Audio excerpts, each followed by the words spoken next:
지난 2주 동안 저희가 살펴본 것처럼 사울은 지극히 작은 자 중에 하나였다고 그렇게 말씀을 드렸습니다. 사울이 지극히 작은 자 중에 하나였다, 아니면 작은 자 가운데 하나였다는 말의 의미는 사실은 이스라엘의 12지파 가운데 베냐민 지파 중에도 특별히 기브아 사람들은 사사시대 때 모두 다 진멸을 당하고 겨우 600명밖에는 남지 않았던 그러한 그 가족 클랜이기 때문에, 그래서 얼마 되지 않는 사람들이고, 이스라엘 백성들은 베냐민 지파를 천대했던 것 같아요. 천대할 뿐만 아니라 특별히 기브아 사람들을 아주 못마땅하게 생각을 했었는데, 그런데 하나님께서 그 기브아 사람 중에 한 사람이었던 사울을 왕으로 세우셨습니다. 그때만 해도 그가 얼마나 보잘것없었는지, 얼마나 열등감과 두려움에 있었는지, 그렇게 초라하고 부족하고 약하기 이를 데 없던 그 모습을 생각해 보면, 오늘 16장에 나오는 사건과 15장에 있는 사건들을 특별히 15장을 살펴보면 사울이 정말 많이 컸어요. 왕으로서 이제는 자리를 잡았고, 왕으로 자리를 잡을 뿐만 아니라 이제 사울은 그야말로 많은 군대를 이끌고 강력한 리더십을 그가 발휘하기 시작했습니다. 우리 이 14장에 있는 말씀 가운데 보면 14장 42-7절에 이런 말씀이 있습니다. 사울이 이스라엘 왕위에 오른 후에 사방에 있는 모든 대적, 곧 모압과 암몬 자손과 에돔과 소바의 왕들과 블레셋 사람들을 쳤는데 향하는 곳마다 이겼고, 용감하게 아말렉 사람들을 치고 이스라엘을 그 약탈하는 자들의 손에서 건졌더라. 왕으로서 그야말로 전승을 하고 있는 겁니다. 기세가 등등해서 세력을 확장하고 있는 모습이고, 형통하고 성공하고 있는 모습입니다.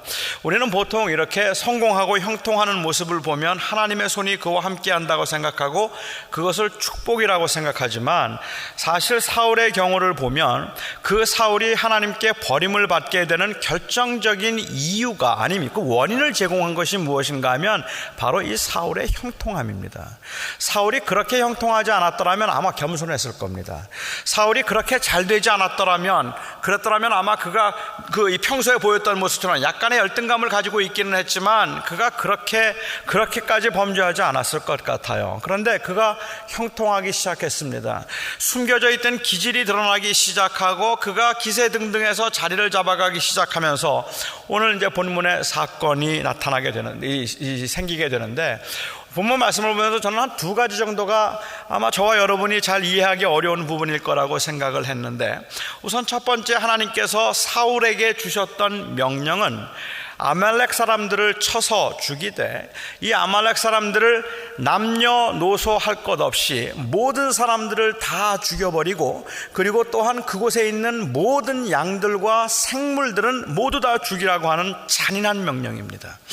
하나님께서 도대체 왜 이런 잔인한 명령을 그렇게 내리셨을까 하는 것이 도대체가 이해가 되지 않는 그러한 부분이고요. 그 다음에 두 번째로 저희가 이해하기 어려운 것은, 사울 왕을 세울 때부터 하나님은 못마땅하셨습니다.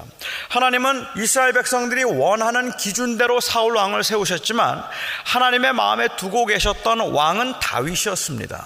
만일 그렇다면 하나님께서 사울 왕을 그렇게 세우실 때부터 이미 사울 왕이 못마땅하고 사울 왕은 하나님을 경외하는 사람이 아니라는 걸 하나님께서 알고 계셨음에도 불구하고, 그래서 이스라엘 백성들의 원함대로 이스라엘 백성들에게 교훈을 주고 그를 물리고 난 다음에 다윗을 세우기 위한 하나님의 계획 가운데서 하나님이 세우셨음에도 불구하고 오늘 성경에도 몇 번에 걸쳐서 하나님이 후회했다는 이야기를 하고 있다는 겁니다. 하나님께서 사울 왕을 세우신 것을 후회하셨다. 아니, 하나님께서 다 하셔놓고 왜 후회하셨을까? 그래서 우리는 하나님의 후회라는 것은 도대체 무엇일까 하는 것, 2가지를 한번 생각해 보면 어떨까 하는 생각이 드는데요. 하나님께서 이스라엘 백성들이 광야에서 이 광야 생활을 마치고 가나안 땅에 들어갈 때, 여호수아 6장이나 8장에 있는 말씀을 보면 가나안 땅에 들어가면서 하나님께서 이스라엘 백성들에게 주셨던 명령이 사실은 처음부터 잔인했습니다. 그 명령은 그 가나안에 있는 모든 사람들을 다 죽이라는 것이었어요. 남녀노소 할 것 없이 모두 다 죽이라 하는 그러한 그 명령이었기 때문에 성경을 읽는 많은 분들은 이 성경을 읽으면서 하나님의 잔인함에 어느 때는 정말 의아해하기도 하고 하나님답지 않다는 생각을 하기도 하고, 구약에서는 하나님께서 왜 이렇게 하셨을까라고 생각을 하면서 어떤 분들은 말하기를 그것은 바로 그 백성들의 죄가 가득 찼기 때문에 하나님께서 내린 심판이었다 말하기도 하고, 모든 사람들에게 보편적으로 임할 수 있는 재앙이다라는 그러한 의미로 해석을 하기도 합니다만은, 사실은 하나님께서 이거는 특별하게 시키신 명령입니다. 그런데요, 이 명령이 재밌는 것은 원래 하나님께서 주실 때 그 하나님의 명령은 이렇지 않았던 것 같다는 거예요. 신명기에 있는 말씀을 저희가 한번 잠깐 보면 좋을 것 같아요. 신명기 20장에 있는 말씀을 보면, 신명기 20장에 이렇게 말씀하십니다. 네가 어떤 성읍으로 나아가서 치려할 때는 그 성읍에 먼저 화평을 선언하라. 싸우지 말라는 이야기입니다. 전쟁을 할 때 가나안 땅에 들어가서 전쟁하면서 싸우지 말아라. 오히려 너희는 먼저 가서 화평을 선언하라. 그 성읍이 만일 화평하기로 회답하고 너를 향하여 성문을 열거든 그 모든 주민들에게 네게 조공을 바치고 너를 섬기게 할 것이요. 그래서 화목하라는 것이지 진멸하지 말라고 했다는 말이죠. 그런데 12절에 만일 너와 화평하기를 거부하고 너를 대적하여 싸우려 하거든 너는 그 성읍을 에워쌀 것이요 내 하나님 여호와께서 그 성읍을 내 손에 넘기시거든 너는 칼날로 그 안에 남자를 다 쳐 죽이고, 남자만 죽여요. 그리고 오직 여자들과 유아들과 가축들과 성읍 가운데에 있는 모든 것을 너를 위하여 탈취물로 삼을 것이며, 너는 내 하나님 여호와께서 내게 주신 적군에게서 빼앗은 것을 먹을지니라. 그것을 탈취물로 사용하지만 절대로 죽이지 말아라. 죽이는 것은 남자만 죽이라고 말씀을 하셨어요. 그리고 15절에 보면 내가 내게서 멀리 떠난 성읍들 곧 이 민족들에게 속하지 아니한 다른 성읍들에서는 이같이 행하려니와 오직 내 하나님 여호와께서 내게 기업으로 주시는 이 민족들의 성읍에서는 호흡 있는 자를 하나도 살리지 말지니 이야기하고 있습니다. 그 족속들이 바로 헷 족속, 아모리 족속, 가나안 족속, 브리스 족속, 히위 족속, 여부스 족속입니다. 그러니까 주님께서 지금 이 내리시는 명령은 이스라엘 백성들이 어디에 가든지 전쟁을 하면 그 전쟁을 하면서 몽땅 사람들을 다 진멸해 죽여버리고, 그리고 그래서 그 모든 사람들이 이스라엘을 무서워 벌벌 떨게 만들라고 하는 그러한 잔인함으로 그 세상을 평정하라는 이야기를 하고 계시는 것이 아니라, 지금 말씀하고 계시는 잔인하게 들릴 만큼 사실은 잔인하죠. 저는 지금도 잘 이해 못하는 부분이긴 하지만 왜 하나님께서 그렇게까지 잔인하실 수 있을까밖에 생각이 안 되지만 이론적으로는 이해를 할 수 있을 것 같아요. 그렇게 잔인해 보이지만 그와 같이 잔인하게 모든 호흡이 있는 자들과 그리고 생축과 가축까지도 몽땅 다 죽이라고 이스라엘 백성들에게 명령하셨던 그 땅은 6족속뿐입니다. 그 나머지 족속들에 대해서는 화평을 청하고 화평하면 괜찮지만 그렇지 않으면 전쟁에서 다시 대적할 수 있는 남자들만 칠 것이요 다른 사람들에게는 칼을 대지 말라고 주님께서 그렇게 말씀하셨는데, 유독 가나안의 그 6족속에 대해서 하나님께서 하셨던 이 잔인한 명령의 의도는 도대체 무엇일까? 하나님께서는 그들이 더 악하기 때문에 그러는 것도 아니에요. 하나님께서 그렇게 하셨다는 것은 제가 이해하기에는 이건 상징적인 의미가 있는 것 같다는 겁니다. 이스라엘 백성들이 이제 가나안 땅에 들어와서 가나안에서 비로소 하나님께서 직접 다스리시는 하나님의 나라, 더 이상은 왕도 필요 없고 그런 사람들이 아니라 하나님이 직접 통치하시고 하나님이 주신 율법에 의해서 그 율법대로 모든 일들이 행해지고 그 율법대로 행해지기 때문에 안식일을 거룩하게 지키지 않는 자는 돌로 쳐서 죽이라고 하면 안식일을 거룩하게 지키지 않는 자는 그렇게 죽일 것이고, 하나님이 말씀하신 부정한 것을 행하는 자들은 죽이라고 말씀하시면 그렇게 죽여서 그 땅에는 죄가 없고 오직 하나님을 경외하는 사람들이 하나님의 다스리심에 온전히 순종하는 그러한 신정 국가를 그 가나안 땅에 주님께서는 만들고자 하셨다는 말입니다. 원래 주님의 계획이 신정 국가를 만드는 것은 아니지만 바로 하나님의 거룩함 가운데 다스림을 받는 나라는 이런 것이라고 하는 것을 상징적으로 보여주기 위한 의도가 바로 거기에는 담겨 있기 때문에 다른 곳은 몰라도 가나안 땅에서만은 어떤 죄도 용납이 되어서는 안 된다고 말씀하시는 거죠. 그런데 이 말씀은 처음부터 이루어지지 않았습니다. 그 이유는 이스라엘 백성들이 온전히 가나안 백성들을 다 쫓아내지 회개하지 않았기 때문에 그렇고, 그리고 또한 두 번째로는 이스라엘 백성들도 하나님의 율법에 순종하고자 하는 마음이 없었기 때문에 그랬던 것 같아요. 하지만 여기에서 보여주고 있는 가나안 땅이라고 하는 것, 그 가나안 땅의 특징은 바로 신정입니다. 하나님이 직접 다스리시는 곳, 하나님께서 친히 다스리시는 곳, 하나님께서 역사하셔서 어떤 죄도 용납이 되지 않는 곳, 하나님만 경외하고 다른 어떤 우상도 섬기지 않는 곳, 그것이 바로 하나님의 나라를 의미했다고, 그 상징적으로 그것을 의미했다는 것이죠. 이 가나안이 보여주었다는 것은 바로 영원한 하나님의 나라입니다. 물론 그런데 그 가나안을 통하여서 하나님의 다스리심을 예표했던 그것이, 가나안 땅은 그렇게 되지 않았어요. 그리고 사사시대를 겪으면서 온갖 가지 문란하고 음란한 것들로 그 하나님께서 계획하시고 세우셨던 젖과 꿀이 흐르는 땅이 그야말로 죄악에 관영한 땅이 되어버렸습니다. 그 이스라엘 백성들이 들어오기 전과 하나도 달라지지 않았단 말입니다. 이스라엘 백성들이 들어옴으로 그곳에 진정한 의미에서의 신정이 이루어질 줄 알았는데, 그 신정이 이루어지는 것이 아니라 사실은 여전히 똑같이 인간들이 다스리는 죄가 관영하고 우상이 가득한 곳이 되어서 이스라엘 백성들은 다 가나안화 되었지, 가나안 땅을 하나님이 다스리시는 신정으로 만들지를 못했습니다.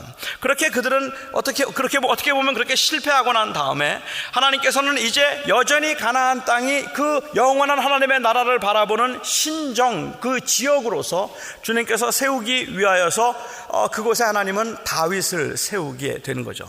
이 다윗을 통하여서 하나님께서는 이제 세우실 하나님의 나라를 말씀하고 계시는 겁니다. 그러니까 사실 가나안 땅에서 모든 불의한 자들과 악한 자들과 우상 숭배하는 자들과 여호와를 경외하지 않는 모든 자들과 불의를 행하는 자들은 모두 다 제하여 버리라고 하는 말씀의 의미는, 그 땅은 내가 친히 다스려서 죄가 인정되지 않는 곳을 만들겠다고 하는 그러한 의미가, 그게 현실적으로 가능하지 않았어도 상징적으로 우리들에게 주고자 하는 메시지가 그 안에 담겨 있었다고 하는 것입니다. 바로 그것 때문에, 바로 그러한 이유 때문에 그 사울을 왕으로 처음 세우시고 난 다음에, 그 다음에 하나님께서 그 사울에게 명하셨던 것은, 이제 내가 왕이 되어서 내가 다스리게 될 그 나라는 하나님이 주권적으로 다스리시는 곳으로 어떤 우상도 섬기지 말아야 될 것이고, 어느 누구도 그곳에서 감히 하나님의 자리에 있지 말아야 할 것이며, 하나님만을 높여야 된다는 그러한 의미에서 사울에게 주셨던 첫 번째 명령이 무엇인가 하면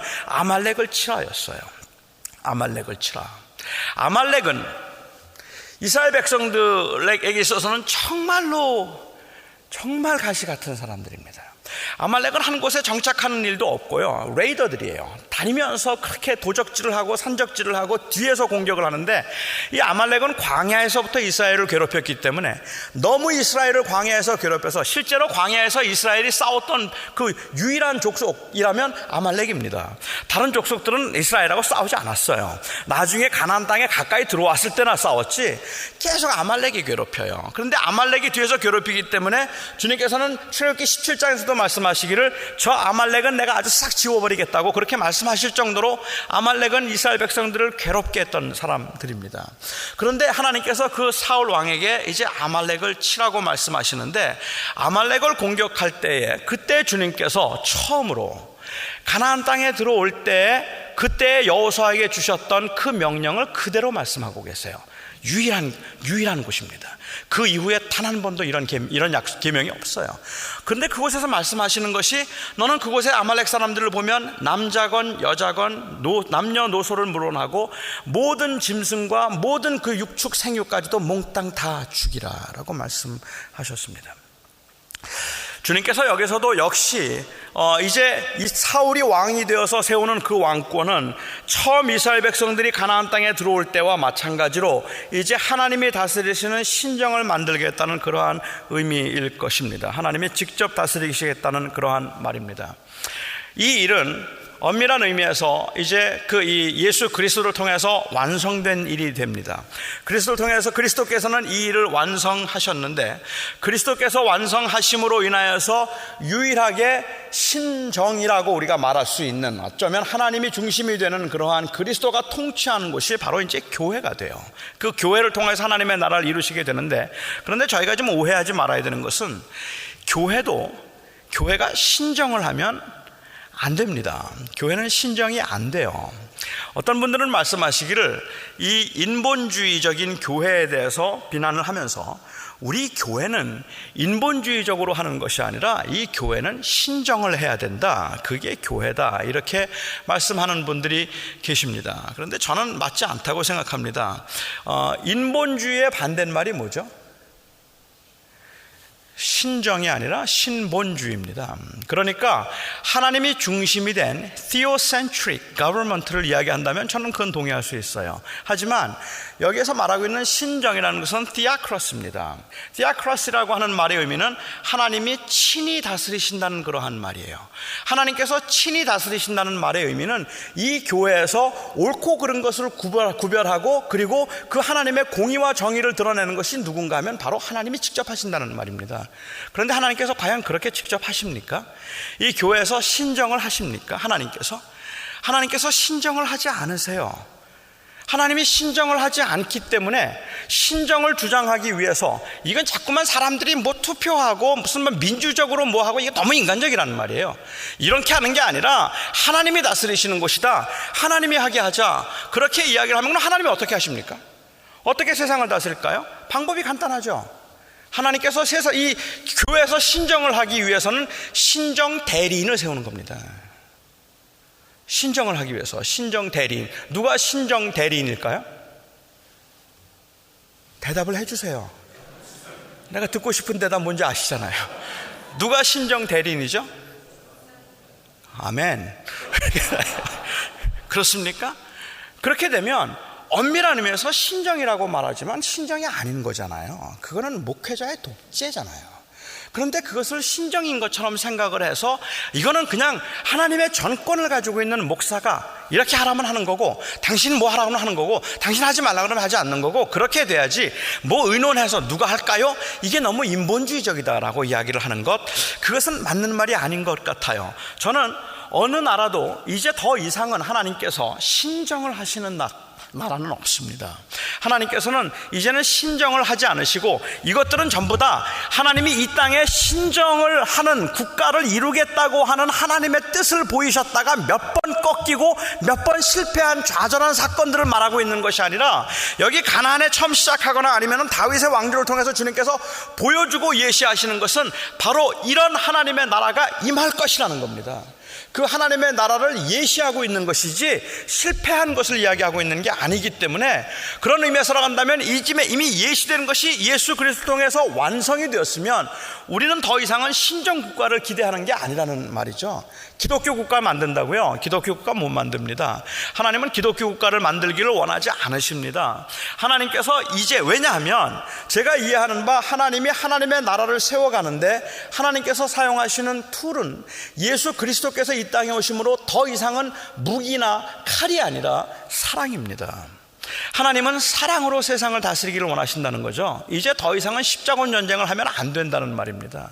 이 십자군 전쟁이 얼마나 기독교 역사에 있어서는 치명적인 것인가, 그 과정이나 배경은 제가 이해할 수 있어요. 왜 그렇게 그 십자군 전쟁을 할 수밖에 없었던 지엽적인 문제들은 알 수 있는데, 하지만 엄밀한 의미에서 그러한 그 전쟁을 할 수밖에 없었던 그런 회교와의 그런 갈등이나 이런 건 떠나서 사실은 이 중심 핵심에 있던 사람들의 권력 욕심이 그것에 더 큰 영향을 주지 않았느냐는 말입니다. 만약 그렇게 생각해 본다면 우리가 십자군 전쟁과 같은 것을 통해서 기독교화 시킨다, 여러분, 우리가 지금 만약에 이 미국이 기독교 국가가 되면 얼마나 좋겠습니까? 힘으로 하는 거죠. 힘으로. 주일날 가게 문을 열면 100% 세금을 때리는 겁니다. 그리고 주일날 예배에 참석하지 않는 사람들, 예배에 참석하거나 아니면 주일날 봉사하지 않는 사람들에게는 연말에 벌금을 내리거나 아니면 1년에 2번 이상 빠진 사람을 감옥에 보내는 겁니다. 이쯤 되면 교회 막 정말 꽉꽉 찰 겁니다. 그렇게 해서 힘을 가지고 기독교화 시킨다면 그건 주님께서 원하시는 그런 나라가 아니라는 말이에요. 이제는 사랑으로 스스로 변해서 은혜 때문에 그 사명을 감당하도록 주님께서는 하셨고, 이 은혜에 감사해서 온전히 주님만을 사랑하고 섬겨서 예배하는 곳이 바로 이 교회이고, 그 은혜 때문에 그렇게 하나님의 다스리심을 받게 될 그 나라, 영원한 그 나라가 곧 올 거라는 말입니다. 이것은 보여주고 있는 사건들이기 때문에 바로 하나님이 다스리시고 통치하신다는 의미에서 더 이상은 어떤 우상도 어떤 죄도 존재할 수 없는 곳을 보여주시는 상징적 의미에서 주님께서는 모두 다 죽이라 말씀하셨던 것 같습니다. 물론 그럼에도 여전히 하나님의 이 명령하신 것이 왠지 잔인해 보이는 것은 저로서도 참 이해하기 어려운 안타까운 일인 것은 사실입니다. 하지만 제가 신학적으로 설명을 하자면 아마도 그렇게 설명을 할 수가 있을 것 같아요. 그런데 사울이 그 명령을 받고 아말렉에 있는 사람들을 다 붙잡았는데, 짐승을 다 죽이라고 했는데 그 짐승들을 다 죽이지를 않고 거기에서 이 살찐 것들과 기름진 것들, 귀한 것들은 전부 다 남겨두었습니다. 우리가 한번 15장을 저희가 한번 가서 볼까요? 9절 말씀을 보면, 사울과 백성이 아각과 그의 양과 소의 가장 좋은 것 또는 기름진 것과 어린 양과 모든 좋은 것을 남기고 진멸하기를 즐겨 아니하고 가치 없고 하찮은 것들을 진멸하니라. 그러니까는 값져 보이고 좋은 것들은 다 없애지 않고 그냥 두었단 말입니다. 하나님께서 그것을 보고 진노하셨어요. 하나님의 진노하심은 바로 이 사울이 한 일이 자기가 생각할 때 이거 하나님의 명령은 왠지 너무 잔인해 보여요, 내가 그렇게 하는 것이 하나님이 기뻐하시는 것이라고 생각하지 않습니다 라는 그러한 말을 하고 있는 게 아닙니다.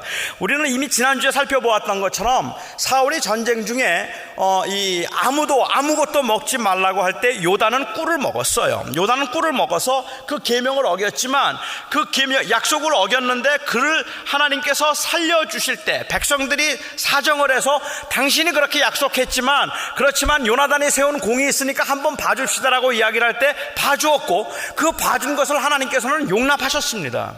오히려 하나님께서는 그것을 칭찬하셨어요. 그러니까 하나님이 그런 융통성이 없는 분이 아니지 않습니까?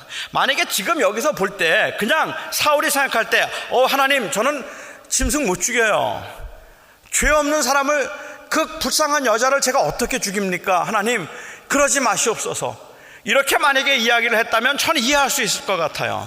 그런데 지금 사울이 한 일은 무엇인가 하면 모든 하찮은 것들만 다 죽이고 좋은 것들은 전부 다 취했다는 말입니다. 이 좋은 것을 취했다는 이야기는 결국은 하나님의 다스리심에 도전을 하고 있는 거예요. 내가 다스리겠다는 이야기고, 내가 이제 왕으로서 내가 모든 것을 통치하겠다는 그러한 의미가 그 안에 담겨 있기 때문에 하나님을 진노하게 만드는 것입니다.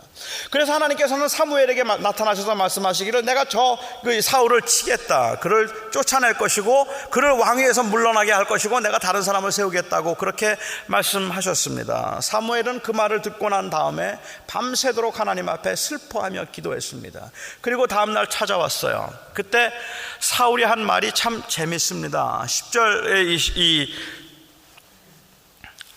12절의 말씀을 보면, 사무엘이 사울을 만나려고 아침에 일찍이 일어났더니 어떤 사람이 사무엘에게 말하여 이르되, 사울이 갈멜에 이르러 자기를 위하여 기념비를 세우고 발길을 돌려 길갈로 내려갔다 하는지라. 사무엘이 사울에게 이른즉 사울이 그에게 이르되, 원하건대 당신은 여호와께 복을 받으소서, 내가 여호와의 명령대로 행하였나이다 하니, 14절에 사무엘이 이르되, 그러면 내 귀에 들려오는 이 양의 소리와 내게 들리는 소의 소리는 어찌 됨이니까 하니라. 그때 사울이 한 말이 무엇인가 하면, 이거 아말렉에서 끌어온 것인데 제사하기 위해서 우리가 가장 좋은 것을 남겼습니다라고 이야기합니다. 근데 저는 사무엘서를 기록하면서 의도적으로 그렇게 하고 있는지 모르겠는데요, 15절에는 말씀을 보거나 아니면 그렇지 않으면 조금 더 넘어가서 21절을 보아도 거기에서 지금 사울은 말할 때마다 저는 이게 좀 걸려요. 이게 아주 거슬리는 게, 사울은 말을 하면서 계속 15절도 보면 여러분들이 보시겠지만, 백성이 당신의 하나님 여호와께 제사하게 하려 하여서, 당신의 하나님이라는 말을 자꾸 써요. Your God. 당신의 하나님. 이건 지금 상당히 교만해져 있는 것 같은 생각이 들어요. 이제는 자기가 마치 하나님이 자기의 하나님이 아니라 하나님과 맞서 있는 것처럼 그렇게 보이는 것처럼 보이기도 할 뿐만 아니라 그의 교만함이 극치를 해서 전쟁에 승리하고 난 다음에 아말렉을 물리치고 난 다음에 그가 한 일이 무엇인가 하면 기념비를 세우는 겁니다. 자기를 위해서 기념비를 세워서 사람들로 하여금 자기를 칭송하고 높이도록 그렇게 만드는 거예요. 이 컴플렉스가 나중에는 결국은 다윗을 시기하게 만들고 자기를 파멸에 몰고 가게 하는 것인데 그걸 몰랐나 봐요.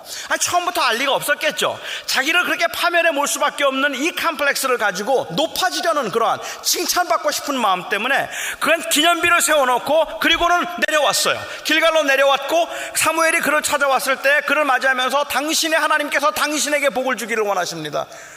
그런데 왜 짐승을 다 죽이지 않았습니까? 당신의 하나님께 제사하기 위해서 내가 그렇게 한 것입니다. 하나님께서 당신을 치실 것입니다. 제발 당신의 하나님께 좀 부탁을 해서 그렇게 하지 말아 주십시오.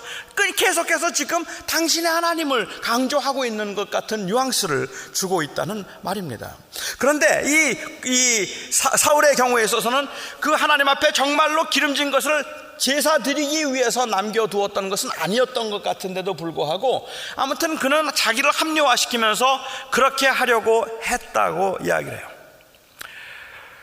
하나님의 뜻을 어기고 그가 한 일은 정말 정당하게 이 기름진 건 주님께 드려야지, 너무 좋아 보인다, 이건 제사 때 주님께 드리면 좋겠다, 그렇게 해서 그것을 살려놓았더라도 사실은 하나님 앞에 하나님의 말씀을 어긴 것이 되는데, 지금 사울은 그런 뜻에서 그것을 한 것이 아니라 자기가 취하기 위해서 그렇게 해놓고 자신을 합리화시켜서 이 말을 하고 있는 거라는 말입니다. 더 재밌는 건 하나님께서 당신을 치실 겁니다. 그래서 당신은 이제 왕위에서 물러나게 될 것이라고 그렇게 이야기를 했을 때, 그때 그리고 사무엘이 떠나려고 하니까 사울이요 사무엘의 발을 붙잡습니다. 옷자락이 찢어질 정도로 붙잡아요. 그러면서 그가 말하기를 24절에 보면 내가 범죄하였나이다. 내가 여호와의 명령과 당신의 말씀을 어긴 것은 내가 대백성을 두려워하여 그의 말을 청종하였나이다. 사실은 이거 다 죽이면 백성들이 너무 아깝다고 생각할까봐 백성들이 두려워서 여호와의 말씀을 어기고 내가 그들을 살려주었는데 내가 범죄하였나이다, 내가 범죄하였나이다라고 그렇게 그가 죄를 고백하는 것처럼 보인다는 말입니다. 사울은 이미 이후에도 여러 번에 걸쳐서 자기가 회개하는 것처럼 그렇게 보이기는 해요. 그런데 진심으로 회개한 적은 없었다는 말입니다. 내가 내 죄를 사하고 주님 내 죄를 사해 주시고 나와 함께 들어가서 이제 여호와를 경배하게 하시옵소서. 제발 내가 범죄했사오니 그냥 떠나가지 마시고 나를 용서해 주시고 내 죄를 사하여 주셔서 나로 하여금 다시 하나님 앞에 경배하게 해 주시옵소서. 진심으로 회개하는 것 같지 않습니까? 진정으로 회개하는 것 아닙니까? 그렇게 하면. 그런데 그렇게 말했던 그가 나중에 하는 말을 한번 들어보자는 말입니다. 31절에 말하기를 사울이 이르되 내가 범죄하였을지라도 이제 청하옵나니 내 백성의 장로들 앞과 이스라엘 앞에서 나를 높이사 나와 함께 돌아가서 내가 당신의 하나님 여호와께 경배하게 하여 주소서라고 이야기하고 있습니다. 결국은 지금 회개하고 있는 장면이 아니라 사울이 하고 있는 일은 뭡니까? 내가 범죄했습니다. 그러니까 제발 나와 함께 들어가서 예배해 주십시오. 그렇게 하는 이유는 내가 그렇게 들어가서 당신과 예배하는 것을 보고 이스라엘 백성들과 장로들이 아직도 사무엘이 사울과 함께 하고 있구나라고 안심을 해서 사울을 칭찬해주고 높여주고, 비록 아말렉에서 뺏은 것을 다 죽이지 않았지만 그럼에도 불구하고 하나님이 그를 인정하시고 그와 함께 한다는 것을 확인시켜 주십시오, 나를 높여 주십시오 하는 얘기를 하는 겁니다. 하나님 앞에 진정으로 회개해서 그 잘못을 구하면서 내가 하나님 앞에 잘못했습니다, 내 죄를 용서하소서, 나를 죽여주소서라는 이야기를 하고 있는 게 아니라는 말입니다. 오히려 지금 그가 하고 있는 회개는 회개하는 것처럼 보이지만 내가 지금 누리고 있는 것을 빼앗길까봐 두려워서 보이고 있는 그런 모습밖에는 아무것도 아니라는 말입니다. 혹이라도 다른 백성들이 나를 대적하면 어떻게 합니까? 혹이라도 다른 백성들이, 그곳에 있는 내 백성들이, 장로들이 나를 이상하게 보면 어떻게 합니까? 제발 사람들 앞에서 나를 좀 높여주세요. 우리는 사울이 가지고 있는 그가 열등감이라고 제가 지난주에 말씀을 드렸는데 그 컴플렉스가 얼마나 깊은가 하는 것을 우리는 여기서도 또 본다는 말입니다. 그런 진심으로 회개하고 있는 게 아닌 거예요. 그렇게 하나님 앞에 진심으로 회개하지 않을 뿐만 아니라 그는 하나님을 그렇게 사랑한 적이 없었기 때문에 사울의 회개와 다윗의 회개는 다르다는 말입니다. 범죄하고 난 다음에 다윗이 했던 회개가 어떻습니까? 얼마나 가슴을 치며 옵니까? 그가 하나님께서 그 죄를 용서해 주시고 난 후에라도 밤마다 그는 그 침상을 적시면서 하나님 앞에 울었다고 그렇게 이야기를 하고 있잖아요. 내가 하나님 앞에 어찌하다 범죄하였는고, 내가 어찌하여서 하나님 앞에 내가 범죄하였는고, 어찌하여서 하나님의 이름을 내가 땅에 떨어뜨렸는고, 내가 어찌하여서 내가 감히 하나님 앞에 그런 말도 안 되는 죄를 범할 수 있었단 말인가. 그것을 가슴을 치면서 울고 회개하고, 그리고 그것 때문에 그가 평생을 힘들어하는 모습을 우리가 보지 않느냐는 말입니다. 그런데 사울의 경우에 있어서 잘못했습니다. 옷자락이 찢어질 정도로 붙잡는데 그 잘못했다고 회개하고 있는 모습은 진심으로 회개하고 있는 모습이 아니라 자기가 지금 당할 것들에 대한, 빼앗길 것에 대한 두려움으로 하고 있는 거라는 말입니다. 얼마나 많은 경우에 우리들의 회개가 때로는 사울의 회개 같아서 우리가 두려워하는 것은 하나님을 슬프게 했다는 것을 두려워하는 것이 아니라 그로 인하여서 겪게 될, 내가 감당해야 될 그 손해가 두려운 거죠. 피해가 두려운 거죠. 죄를 지었다는 것이 두려운 것이 아니라 죄는 그냥 걸리지만 않았으면 좋았겠는데, 더 즐길 수도 있었는데, 내가 이게 발각이 되어서 내 인생 종쳤네, 이게 힘들다는 말이에요. 내가 범죄했다는 것을 가지고 괴로워하는 것이 아니라 이제 이렇게 해서 내 인생이 끝났구나라는 것 때문에, 내가 받을 손해 때문에 그게 괴로워하고, 그래서 회개하는 척하고 있는 모습을 우리가 볼 수 있지 않겠느냐는 말입니다. 사울의 경우에 있어서는 오늘 말씀에도 보면 여러 번에 걸쳐서 그가 이 거짓말을 하기도 하고, 때로는 속이기도 하고, 때로는 탐욕을 부리기도 하고, 자기를 드러내려고 하는 그러한 모습들, 얼마나 교만해졌는지. 그런데 이것들을 가능하게 만들고 있는 그게 뭔가 하면 바로 그의 형통함이에요. 14장 끝부분에 얘기하고 있는 그가 그렇게 형통하니, 형통함으로 하나님을 사랑하지 않는 그 자기중심적인 삶이 아주 노골적으로 드러나기 시작했다는 것을 우리가 볼 수 있습니다. 그래서 하나님께서는 사무엘에게 말씀하시기를 내가 그를 왕으로 세운 걸 후회한다 라고 말씀을 하셨습니다. 그런데 29절에 있는 말씀을 보면요, 이건 제가 올려놨을 텐데요, 이스라엘의 지존자는 거짓이나 변개함이 없으시니 그는 사람이 아니심으로 결코 변개하지 않으심이니이다 라고 이야기해서, 이스라엘의 하나님 여호와께서는 사람이 아니기 때문에 그는 결코 마음을 바꾸지 않는다라고 이렇게 얘기를 하고 있습니다. 최근에 이제 이 알프레드 화이트헤드라고 하는 사람이 말했던 그 과정 철학의 영향을 받은 과정 신학자들이 뭐 제임스 콘이라든지, 그렇지 않으면 이 누군가요? 갑자기 생각이 안 나네요. 우리 이 여성 신학을 하고 있는 분들의 경우에 이제 그분들은 그 과정 신학을 이야기하면서 하나님은 완전하신 분은 아니신데 하나님은 선하신 분이다. 그러니까 하나님은 후회도 하신다. 하나님은 실수도 하신다. 그렇게 실수와 후회를 통해서 하나님은 그 선하심으로 우리와 함께 아름다운 세상, 모든 사람들이 살기 좋은 세상을 만들어가고 있다라고 그렇게 주장을 했습니다. 그렇게 하나님이 사실은 그렇게 우리와 함께 아파하신다, 그리고 슬퍼하시고, 세상이 잘못되면 막 하나님은 괴로워하시고, 그러면서 더 나은 세상을 위해서 우리와 함께 또 우리를 도우셔서 그 일을 만들어 가신다고 이야기하면 하나님의 따뜻함을 느낄 수는 있어요. 그런데 여러분, 그 하나님을 신뢰할 수는 없습니다. 우리가 지금 이렇게 고난 가운데 있을 때라도 우리가 견디며 살 수 있는 것은 하나님이 아신다 믿기 때문이고, 하나님께서 하신다고 믿기 때문에 그런 건데, 나중에라도 우리가 참 열심히 살다가 잘 안 되고 난 다음에, 그리고 하나님 앞에 섰을 때 주님께서 야, 미안하다, 내가 참 도와주고 싶었는데 내 능력이 안 돼서 못했다, 이렇게 말씀하시면 그 어떡합니까? 저는 그래도 하나님 믿고 끝까지 참았는데요, 아이고 왜 날 믿고 참았어, 이렇게 말씀하시면 이거 참 서운하지 않겠습니까? 우리가 끝까지 참을 수 있는 것은 왜 참습니까? 하나님이 아신다, 하나님은 변하지 않으신다, 하나님은 기어코 이루신다는 그 믿음이 있기 때문에 그런 거 아닙니까? 그러니까 하나님이 후회하신다는 말의 의미는 물론 조금 그 어떤 의인화되는 그러한 표현이기는 하겠지만, 여기서 말하는 후회라고 하는 것은 지적 혹은 의지적인 어떤 의지적으로 한 일에 대한 후회를 말하고 있는 것이 아니라 이것은 감정의 상태에 대한 표현입니다. 하나님이 후회하셨다는 말의 의미는 다른 말로 이야기하면 하나님은 슬퍼하셨다는 말입니다. 하나님께서는 아파하셨다는 그러한 말이고 하나님은 안타까워하셨다는 말입니다. 하나님이 감정이 없는 분이 아니기 때문에 하나님은 우리가 변하지 않는 분인 것은 틀림없이 맞습니다. 그렇기 때문에 하나님께서는 우리 이 신학에서는 immutable하다, 불변하시는 분이다. 그러나 하나님이 immutable하다는 말의 의미가 그것이 impassible하다는 말은 아니다. 즉 하나님은 감정이 없다는 뜻은 아니다. 그러니까 하나님의 감정의 기복도 변화도 없는 그러한 상태를 가리켜서 변하지 않는 분이라는 말의 의미를 하고 있는 것이 아니라서 하나님은 감정의 표현이 있다는 말이죠.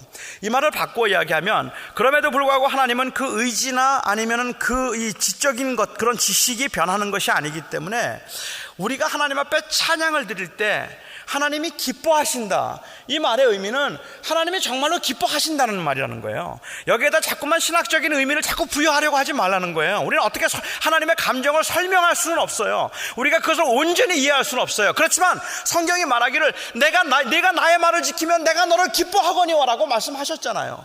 그러니까 그게 하나님을 기쁘게 하는 거라는 말입니다. 우리가 하나님 앞에 범죄하면 하나님은 슬퍼하신다는 말입니다. 그 하나님께서는 우리가 범죄할 때 슬퍼하시고 우리가 하나님 앞에 그 찬양을 드리며 순종할 때 기뻐하시는 것, 그것이 바로 하나님이세요. 그것이 바로 하나님이시죠. 그러니까 우리는 하나님을 기쁘시게 하기 위해서 찬양을 하기도 하는 겁니다.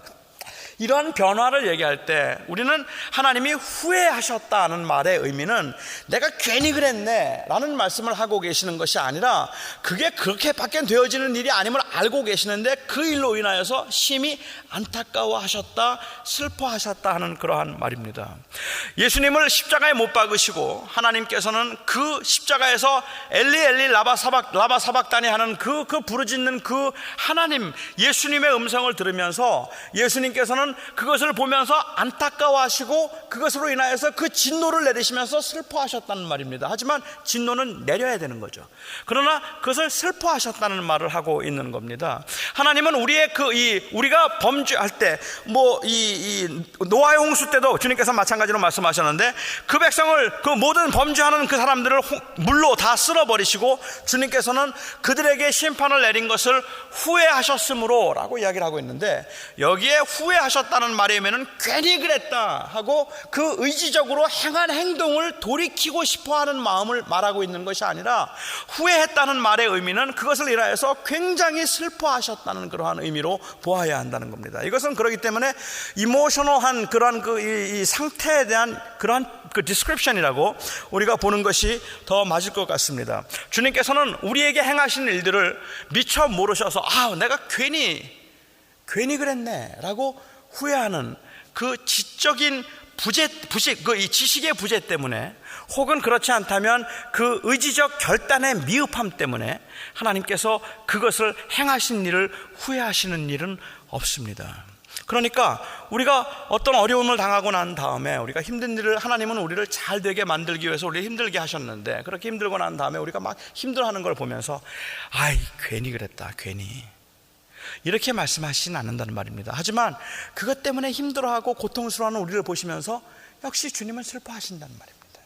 그것이 주님의 마음이기 때문에 그렇습니다. 우리는 하나님의 백성들이 하나님께 범죄할 때, 하나님을 멀리할 때 슬퍼하시고 분노하시고, 하나님의 백성들이 하나님을 영화롭게 할 때 하나님은 기뻐하십니다. 그리고 하나님께서는 바로 우리와 함께 우리로 인하여서 영원히 즐거워하며 우리가 또한 그로 인하여서 영원히 즐거워하도록 하기 위해서 하나님께서는 우리를 구원하시고 우리를 당신의 자녀로 삼으신 겁니다. 따라서 저는 여러분들이 지금 현재 당하시는 일 가운데, 아니면 지금 경험하고 계시는 일들 가운데 비록 좀 힘들고 어려운 것들이 있다 할지라도, 그렇게 힘들고 어려운 것들 가운데서 저와 여러분이 하나님의 그 선하심과 동시에 하나님의 전능하심을 의심하지 않고 우리가 기다리고 인내하는 것이 필요하겠다고 생각합니다.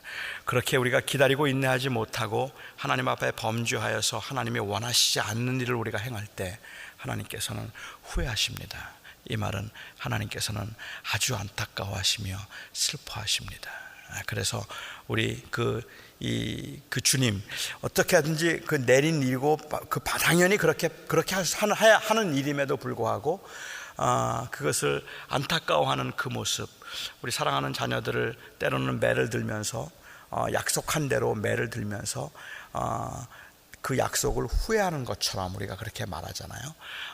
근데 그 약속을 후회하는 것처럼 말하는 것은 사실은 내가 그런 약속을 하지 말았어야 됐는데라는 그러한 뜻이 아니라 그가 약속을 어김으로 매를 맞고 있는 것이 너무 안타깝다는 그 말을 하고 있는 것처럼 여기서 말하고 있는 것도 역시 그 하나님의 후회는 하나님이 우리를 보고 안타까워하신다는 말의 표현이라고 보면 맞을 것 같습니다. 오늘 사울의 모습을 저희가 보면서, 그리고 사울을 보시는 하나님의 마음을 우리가 한번 헤아려 보면서 우리가 우리 자신의 모습을 한번 돌아볼 수 있으면 좋겠다 싶습니다. 어느 때는 잔인해 보였던 이 사건이 사실은 그 잔인해 보이는 사건을 통해서 하나님은 그 어떤 것도, 그 어느 것도 우리의 삶의 중심에서 우리의 주인이 되지 못하고 오직 하나님만이 우리의 주인이 되고 싶어 하시는 하나님의 마음을 우리들에게 보여주시는 겁니다. 오직 하나님만이 우리의 주인이 되기를 원하시는데 우리는 자꾸 그 하나님의 자리에 나를 놓으려고 하고, 나를 놓으려고 하기 때문에 거기에 내 것을 놓으려고 하고, 그런 모습들이 우리 안에 자주 보이고 그것이 하나님의 마음을 아프게 하는 것 같다 생각합니다. 우리의 마음을 한번 잘 점검해보고 하나님 앞에서 하나님만이 나의 주님이십니다라는 고백, 아니 그 고백을 아주 철저하게 나의 모든 것에서 주님만이 나의 주님이십니다라는 고백을 우리가 할 수 있기를 바랍니다. 기도하겠습니다.